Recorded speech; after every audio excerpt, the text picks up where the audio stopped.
Hello दोस्तों, physics bye विमल YouTube channel पे आपका स्वागत है।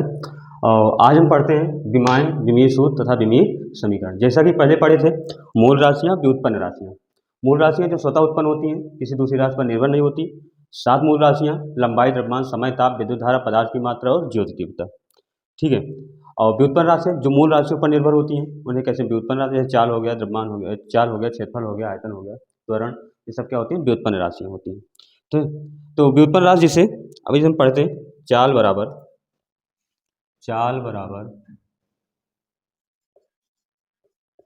दूरी बटे समय, या हम इसको लिख सकते हैं लंबाई बटे समय, लिख सकते हैं।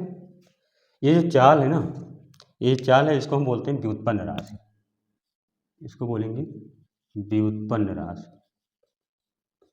चाल जो है ये व्युत्पन्न राशि है। ठीक है। ये दोनों चीज़ें जो हैं, ये लंबाई और ये है मूल भौतिक राशियाँ। मूल भौतिक राशि, ये है मूल भौतिक राशि, यानी मूल भौतिक राशियों की सहायता से व्युत्पन्न राशि हुई। यहाँ तो क्लियर हो गया, व्युत्पन्न राशियाँ कहाँ से होती हैं? मूल भौतिक राशियों की सहायता से लिखी पढ़ी या बोली जाती हैं, व्युत्पन्न राशियाँ होती हैं। ठीक है। अभी हम निकालना में विमा है, विमीय सूत्र है, विमीय समीकरण है, जिसे चाल बराबर दूरी बटे समय या दूरी की लंबाई बटे समय लिख सकते हैं। तो मूल भौतिक राशियाँ हमारी लंबाई और समय मूल भौतिक राशियाँ हो गई। ठीक है। लेकिन ये कैसे निर्भर करती हैं? ये जो मूल भौतिक राशियों पर कैसे निर्भर करती हैं, आइए उसको जानते हैं। उसी को जानने के लिए हम विमा निकालते हैं, विमीय सूत्र निकालते हैं, विमीय समीकरण बनाते हैं। उसी को जानने के लिए आखिर ये मूल भौतिक राशियों पर कैसे निर्भर होती हैं। ठीक है। तो साइंटिस्ट लोगों ने बताया कि लंबाई को, यहाँ लिख दे रहे हैं, लंबाई को यल से लिखना है, द्रव्यमान को यम से लिखना है, समय को टी से लिखना है और धारा को ए से लिखना है। ये चीज़ें बताया गया कि इनको विमा अगर जानना है तो लंबाई को यल से, द्रव्यमान को यम से, समय को टी से और धारा को ए से। आखिर निर्भर कैसे करती है व्युत्पन्न राशियों को, उसी को जानने के लिए हम विमा का प्रयोग करते हैं। ठीक है, विमाओं का प्रयोग करते हैं। तो जैसे चाल बराबर लंबाई बटे समय, तो हम यहाँ लिख सकते हैं चाल बराबर, लंबाई को भी बताया गया हम किससे प्रदर्शित करेंगे? यल से, और समय को किससे प्रदर्शित करेंगे? टी से।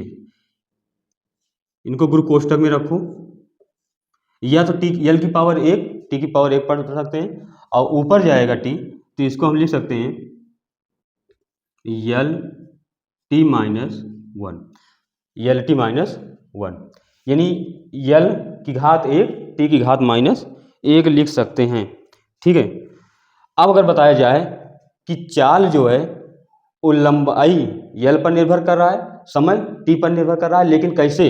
तो बोलेंगे चाल जो है लंबाई की 1 घात पर निर्भर कर रहा है और समय की घात माइनस 1 पर निर्भर कर रही है। क्या? चाल निर्भर कर रही है। तो जो चाल होती है लंबाई की पावर 1 पर निर्भर करती है, समय की पावर माइनस 1 पर निर्भर करती है। अगर कोई पूछ ले कि क्या द्रव्यमान पर भी निर्भर करती है चाल, तो बोल देंगे कि हाँ, द्रव्यमान की क्या होती है? 0, द्रव्यमान की यम की पावर 0 पर निर्भर करती है, द्रव्यमान पर निर्भर नहीं करती है। तो हम यहाँ एक ये भी लिख सकते हैं यम की घात 0, यम की घात 0। ठीक है, यम की घात 0 ये प्रदर्शित कर रहा है चाल जो है द्रव्यमान पर निर्भर नहीं करता, लंबाई की पावर 1 पर और समय की पावर माइनस 1 पर निर्भर करता है चाल। ठीक है। ये तो ये होगा, गुरु कोष्ठक में लगा दिए।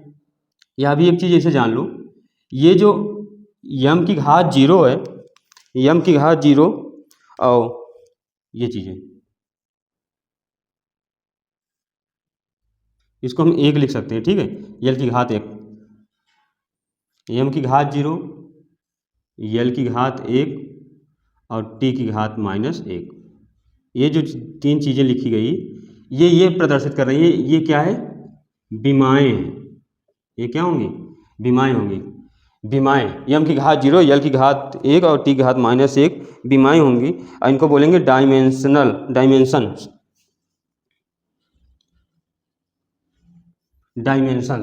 ये होंगी हमारी विमाएँ, जो यानी जो कोष्ठक के अंदर जितना है, ये हमारा जो बन के आए, ये कहलाएगा विमीय सूत्र, इसको बोलेंगे dimensional formula, dimensional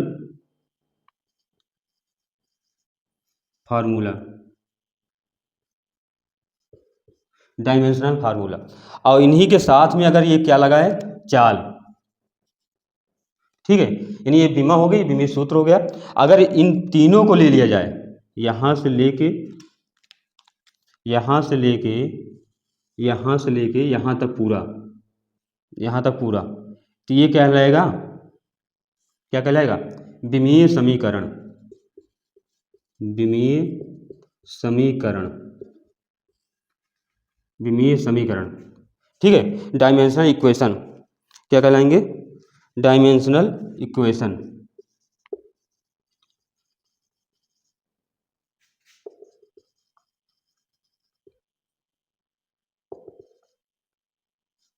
dimensional equation यानी विमीय समीकरण। तो इतना तो समझ में आया होगा कि बीमा होती क्या है। तो बीमा ये प्रदर्शित करती है कि चाल पर क्या क्या निर्भर करती है। ये जो चाल है लंबाई L पर निर्भर करती है, समय T पर निर्भर करती है। लंबाई की घात 1 पर, समय की घात -1 पर निर्भर करती है। जो ये घातें लगाते हैं ना, ये हमारी बीमाएं कहलाती हैं, डायमेंशन कहलाती हैं। और ये यम एल टी -1 किसी कोष्टक में रख देते हैं, गुरु कोष्टक में रख देते हैं, तो ये हमारे कहलाते हैं विमीय सूत्र। इनको बोलते हैं डायमेंशनल फार्मूला।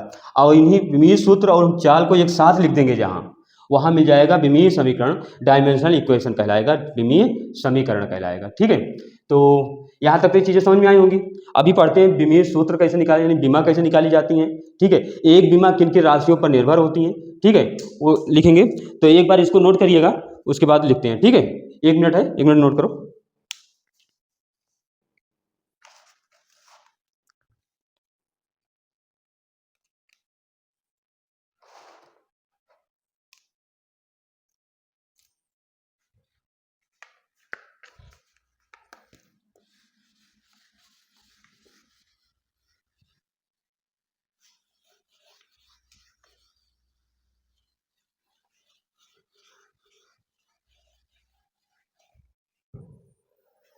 पढ़ते हैं अगला, विमीय सूत्र।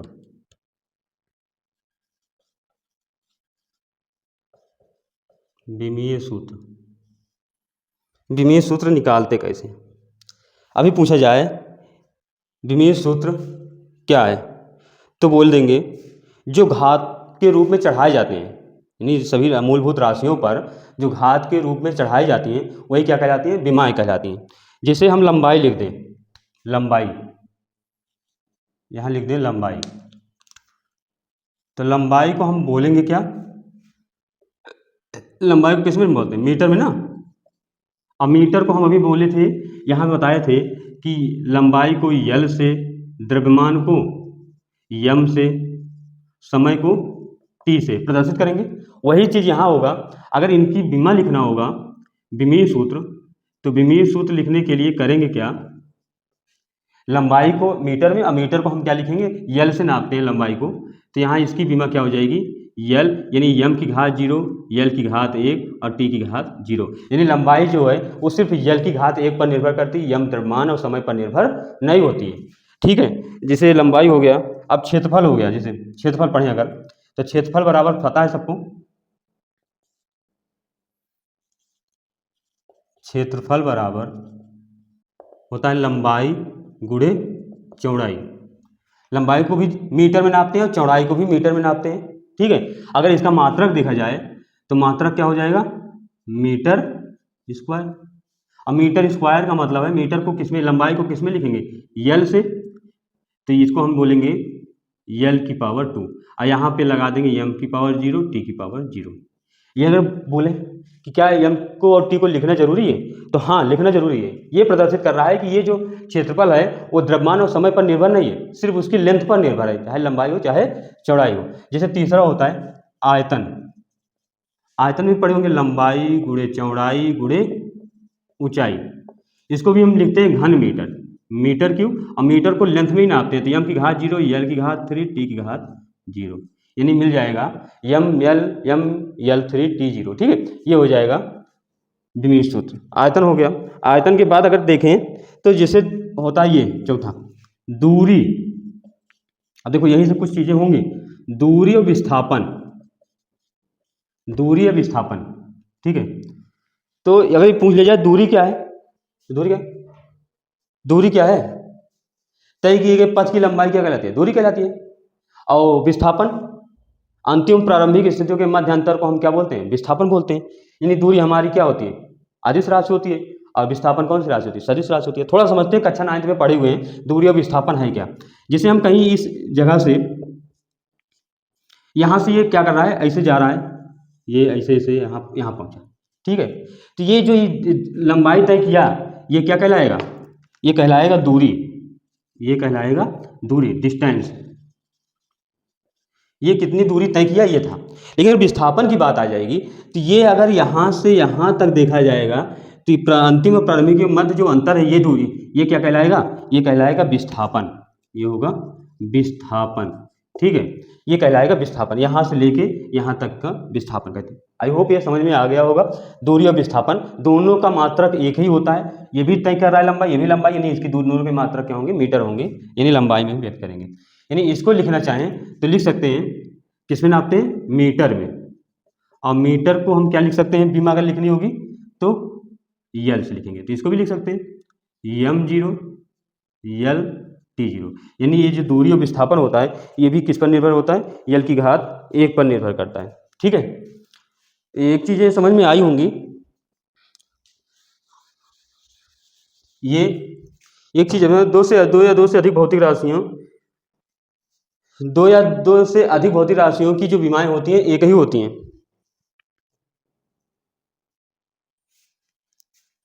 दो या दो से अधिक भौतिक राशियों के विमीय सूत्र एक समान हो सकते हैं, ठीक है।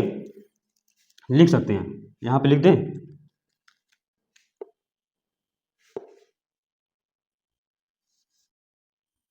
दो या दो से अधिक भौतिक राशियों के विमीय सूत्र या विमाएं, ठीक है, विमीय सूत्र या विमाएं एक समान हो सकते हैं, एक समान हो सकते हैं। दो या दो से अधिक भौतिक राशियों के विमीय सूत्र क्या हो सकते हैं, एक समान हो सकते हैं। तो जैसे दूरी का भी वही होता है, और मात्रा इसका विस्थापन की, जैसे हम लोग पढ़ते हैं चाल, चलो इसी पर देख ही लेते हैं। पांचवा लिख सकते हैं चाल, तो एकांक समय में तय की गई दूरी क्या कहलाती है, चाल कहलाती है। और वेग, एकांक समय में तय किया गया विस्थापन वेग कहलाता है। यानी चाल और वेग का मात्रक एक ही होता है, मीटर प्रति सेकंड, एक ही होता है, मीटर प्रति सेकंड। और मीटर प्रति सेकंड मतलब है कि मीटर को यल से बोलेंगे और समय सेकंड को टी से बोलेंगे। यानी इसको लिखना चाहें तो यहाँ लिख सकते हैं यम की घात 0, मीटर को लिखेंगे यल की घात 1, सेकंड की पावर टी की पावर 1 है, ऊपर जाएगा टी की पावर -1 हो जाएगा। यानी लिख सकते हैं यम यल टी -1, यम यल टी -1। यानी दो या दो से अधिक भौतिक राशियां हो गई ना, चाल हो गया, वेग हो गया, दोनों की विमाएं क्या हो रही है, एक ही हो सकती, तो भौतिक राशियों की विमीय सूत्र एक समान हो सकते हैं, ठीक है। चाल के बाद आ जाते हैं त्वरण, चाल के बाद कर लेते हैं त्वरण का, त्वरण त्वरण त्वरण की परिभाषा पता होगी, क्या होते हैं बताओ। वेग परिवर्तन की समय दर को हम क्या कहते हैं, त्वरण कहते हैं। यानी ऊपर हम लिख सकते हैं क्या, वेग परिवर्तन बटे समय। यानी इसका मात्रक जो होता है मीटर प्रति सेकंड स्क्वायर, मीटर प्रति सेकंड स्क्वायर। अब मीटर प्रति सेकंड स्क्वायर मतलब यहाँ पे हम क्या लिखेंगे, अब मीटर को यल लिखेंगे, मीटर को क्या लिखेंगे, यल लिखेंगे, और सेकंड की पावर 2 है, ऊपर जाएगा -2 हो जाएगा। यम हाई नहीं तो यम की घात क्या लगा देंगे, 0। यानी हम बता सकते हैं त्वरण जो होता है द्रव्यमान पर निर्भर नहीं होता है, वो लंबाई यल और समय टी पर निर्भर करता है, ठीक है। तो यम यल टी -2 यल टी -2 बोल सकते हैं त्वरण की विमीय सूत्र होता है, ठीक है। जैसे अभी हम आ जाए बल का, बल का फार्मूला सब पता होगा। बल बराबर होता है क्या, द्रव्यमान गुणे त्वरण होता है। यानी हम इसको लिख सकते हैं द्रव्यमान का मात्रक किग्रा मीटर प्रति सेकंड स्क्वायर, ये होता है मीटर प्रति सेकंड स्क्वायर त्वरण का, द्रव्यमान का। यानी इसको हम लिखना चाहें तो बीमा इसके अगर लिखना हो तो लिख सकते हैं यम हो गया द्रव्यमान को, मीटर को यल हो गया, और टी की पावर 2 ऊपर जाएगा तो -2 हो जाएगा, तो हो जाएगा यम यल टी -2। ठीक है। एक चीज़ें लगाते लगाते एक चीज़ तो ये समझ में आया होगा कि आखिर आसान इसमें क्या होता जा रहा है। आसान ये होता जा रहा है कि अगर हम किसी भौतिक राशि की, जैसे बल का फार्मूला पता है, द्रव्यमान और त्वरण, तो हम विमीय सूत्र निकाल सकते हैं। कैसे? द्रव्यमान को हम लिख सकते हैं क्या, द्रव्यमान को लिख सकते हैं यम, और त्वरण का पता है Lt-2 होता है, तो Lt-2 यम Lt-2 लिख सकते हैं। द्रव्यमान का यम, त्वरण का Lt-2 लिख सकते हैं। नहीं तो फार्मूला नहीं पता है तो हमें क्या पता होना चाहिए, मात्रक पता होना चाहिए। बल का मात्रक होता है किग्रा मीटर प्रति सेकंड स्क्वायर, किग्रा मीटर प्रति सेकंड स्क्वायर होता है बल का मात्रक। तो हम अगर ये पता है तो किग्रा यानी द्रव्यमान, यम लंबाई मतलब मीटर, यल सेकंड मतलब टी, टू ऊपर जाएगा तो -2, तो यम Lt-2। यानी हमें किसी भी चीज़ की अगर विमा निकालना हो तो उसके हमें क्या पता होना चाहिए, फार्मूला पता होना चाहिए। फार्मूला पता होगा तो मात्रक तो पता ही होगा, और नहीं फार्मूला पता है तो मात्रक पता होना चाहिए, तो हम विमीय सूत्र आसानी से निकाल लेंगे। और आसान भी लगता चला जाएगा, जैसे से बताते चल रहे हैं वैसे से आसान होता चला जाएगा। ठीक है, तो बल का हो गया। बल के बाद आ जाते हैं कार्य। सब लोग पढ़े होंगे कक्षा 9 में कार्य।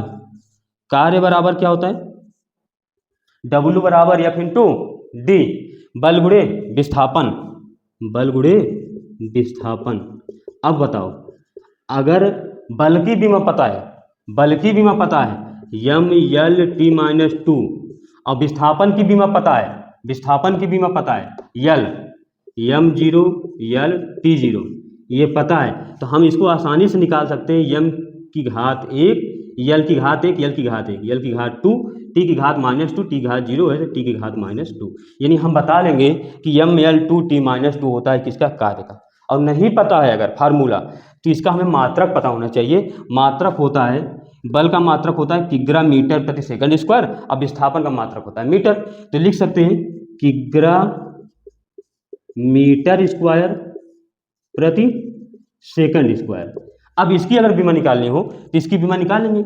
यम द्रव्यमान का हो गया, मीटर का हो गया L2 हो गया, सेकंड का हो गया T2 हो गया, ऊपर जाएगा सेकंड तो माइनस लग जाएगा, तो यम L2 T-2, वही चीज़ आया ना।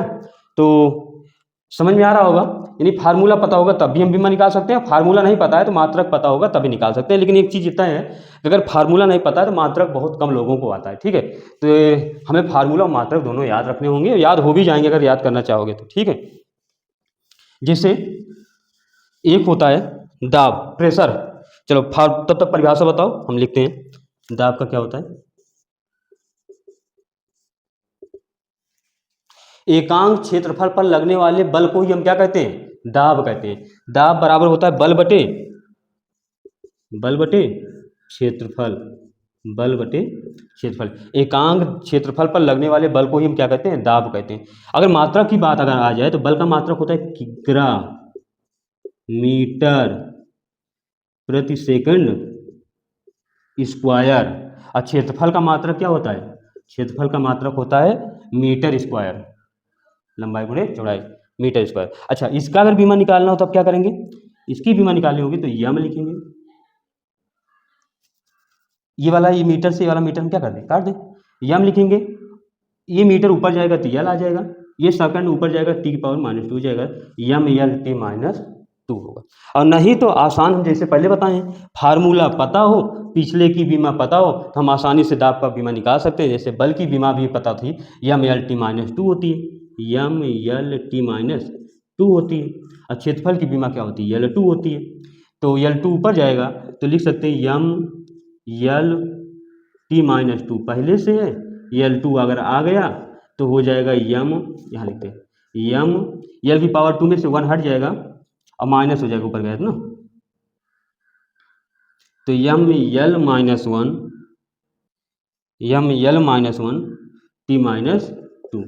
ठीक है, और यहाँ भी मीटर ऊपर गया होगा तो यहाँ माइनस लगेगा। ठीक है, ये -1, तो यम यल -1 T-2 तो आया कहाँ से कि दाब बराबर बल बटे क्षेत्रफल, बल की विमा लिख दिए, क्षेत्रफल की विमा लिख दिए, बल की विमा क्षेत्रफल की विमा ऊपर जाएगा तो यल की पावर -2 घट जाएगा तो यम यल -1 T-2, और नहीं तो मात्रक पता है तो यम यल -1 T-2 आसानी से निकाल सकते हैं। ठीक है, ये तो हुआ ये। आई होप ये समझ में आया होगा यहाँ तक। अगर आ गया है समझ में तो ऐसी किताब में तुम्हारे बहुत सारी विमाएँ लिखी होंगी। ठीक है, ऐसी बहुत सारी विमाएँ लिखी होंगी, तो उन विमाओं को इसे लिखिएगा और याद करिएगा। ठीक है, तो आसानी से बीमाएँ याद हो जाएंगी। चलो कुछ इसमें फैक्ट हैं उसको हम देखते हैं। बाकी बीमाएँ जो 38 होंगी 45 होंगी उनको हम ऐसे धीरे धीरे करके हम पढ़ाते रहेंगे, बीच बीच में बताते रहेंगे। बाकी और सब तुम्हारा काम है, तुम लोग याद करिए, निकालिए, ठीक है, कैसे बीमा निकाली जाती है, ठीक है। कुछ चीज़ें होती हैं जो बीमाहीन होती हैं। चलो कुछ देख लेते हैं बीमाहीन राशियाँ क्या हैं, कैसी कौन सी होती हैं। जैसे हम पढ़ते हैं हमेशा कोण बराबर चाप बटे त्रिज्या, कोण बराबर चाप बटे त्रिज्या बनता कैसे है, कुछ इस आकार का होता है।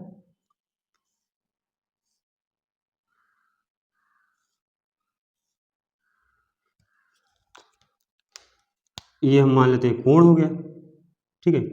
यहाँ से यहाँ तक ये हो गया क्या, ये चाप लग गया, ठीक है। यहाँ से यहाँ तक ये क्या हो गया, यहाँ से इसकी त्रिज्या, ठीक है। तो कोण बराबर चाप बटे त्रिज्या होती है। अच्छा, चाप ये जो लगा इसको भी तो मीटर में नापेंगे, लंबाई में, इसको भी लंबाई में नाप सकते हैं। और त्रिज्या जो होती है ये भी तो लंबाई में नापी जाती है। तो कुछ बचा क्या, नहीं बचा। यानी इसकी अगर बीमा निकालनी होगी तो इसकी जो बीमा निकालेंगे M0 L0 T0, यानी हम यहाँ पे लिख सकते हैं क्या होंगी, बीमाहीन होती हैं, इनकी बीमाएं नहीं होती, इनकी बीमा नहीं होती है। लेकिन अगर कोण का मात्रक पूछ लिया जाए कि कोण का मात्रक क्या होता है, कोण का मात्रक क्या होता है, तो हम क्या बताएंगे कि कोण का मात्रक क्या होता है, रेडियन होता है। कोण का मात्रक रेडियन होता है। तो एक चीज़ तो ये समझ में आया होगा कि जैसे अभी तक ये पढ़ रहे थे कि फार्मूला पता हो तो बीमा निकाल सकते हैं या उनके मात्रक पता हो तो बीमा निकाल सकते हैं, तो ऐसा यहाँ पे नहीं है। यानी जो तुम्हारी होते हैं मात्रक तो हो सकते हैं बीमाहीन राशियों की, लेकिन उनकी बीमाएं नहीं होती हैं, ठीक है। कुछ मूलभूत राशियाँ होती हैं, कुछ जिनकी क्या होते हैं, मात्रक होते हैं लेकिन बीमाएं नहीं होती हैं, ठीक है। तो नोट लिख सकते हैं, यही नोट कर दे रहे हैं।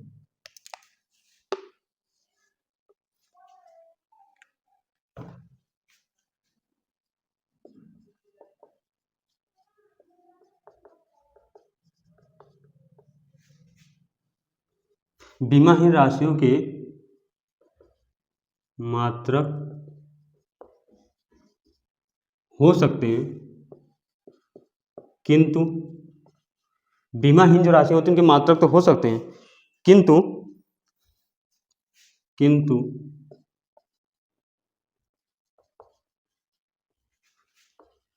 मात्रकहीन राशियों की बीमाएं नहीं होती। यानी बीमाहीन राशियों के तो मात्रक हो सकते हैं, ठीक है, जैसे रेडियन हुआ, लेकिन मात्रकहीन राशियों की बीमाएं नहीं होती हैं। इसको नोट कर लीजिएगा, ठीक है। जैसे जैसे कोण आ गया, अभी हम बताए थे ना, जैसे कोण, जैसे कोण, कोण का मात्रक तो होता है क्या, रेडियन, कोण का मात्रक रेडियन। लेकिन कोण की अगर बीमा पूछी जाए, कोण की बीमा, तो इसकी कोण यहाँ पे बोल देंगे बीमाहीन। कोण कैसा है, बीमाहीन है, इनकी बीमा नहीं होती है, ठीक है।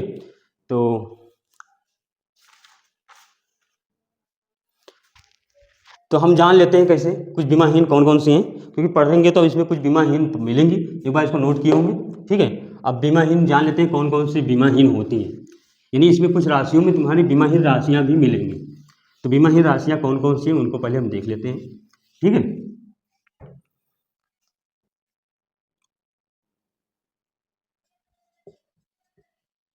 बीमाहीन, अब बीमाहीन होती कौन सी हैं, जिनकी पावर 0, एल की पावर 0, टी की पावर 0, वो क्या होती हैं, बीमाहीन होती हैं, ठीक है।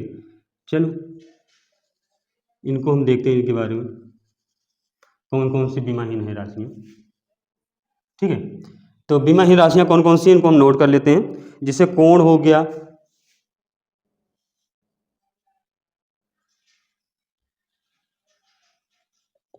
कोण हो गया, विकृति हो गई,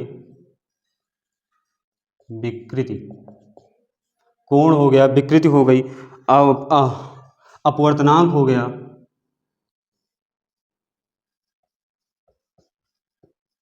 अपवर्तनांक हो गया, ठीक है, अपवर्तनांक,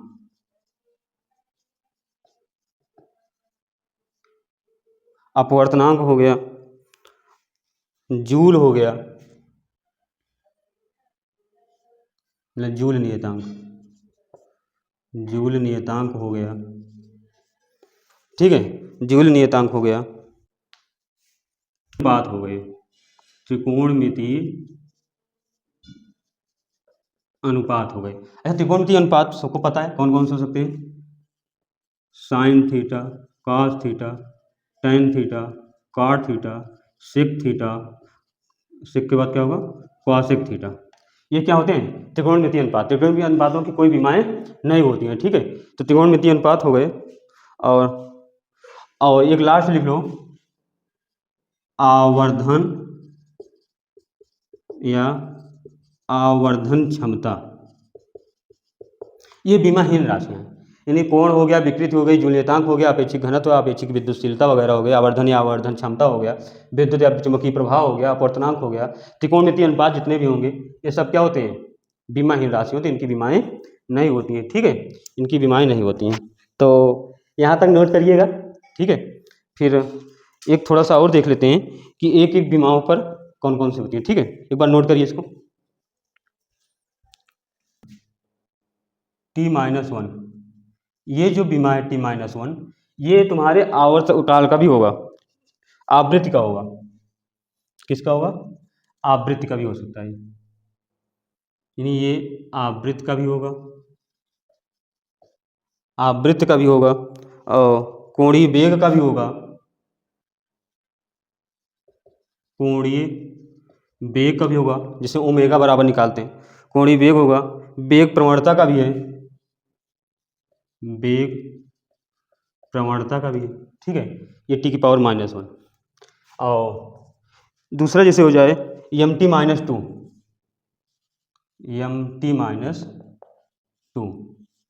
Mt-2 अगर देखा जाए तो किन किन के होंगे? पृष्ठ तनाव के भी हो सकते हैं। दूसरा हो सकता है स्प्रिंग नियतांक के भी हैं। और तीसरा अगर देखें, तीसरा Lt-1,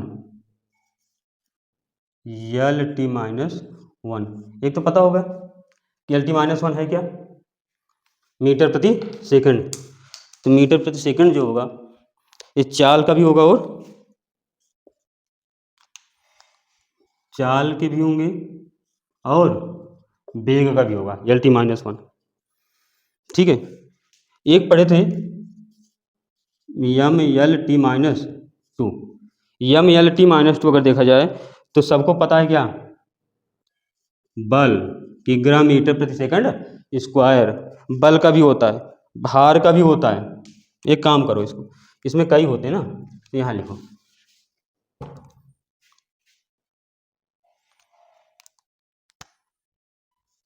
Mt-2। ये किसका किसका होता है? बल का होता है, बल का होता है। और किसका होता है? भार का होता है। बल का होता है, भार का होता है, प्रणोद का होता है, प्रणोद। और किसका होता है? ऊर्जा। प्रणोद का होता है और ऊर्जा का होता है। एक और देख लेते हैं, 5वां नंबर अपना क्या होगा? 5वां नंबर होगा Lt-2। Lt-1 था, अब पढ़ेंगे Lt-2। Lt-2,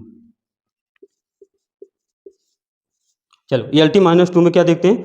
Lt-2 किसका है? त्वरण का है। और किसका है? गुरुत्वीय त्वरण का है, गुरुत्वीय त्वरण का है। और किसका हो सकता है? त्वरण का, गुरुत्वीय त्वरण का। और एक होगा गुरुत्वीय क्षेत्र की,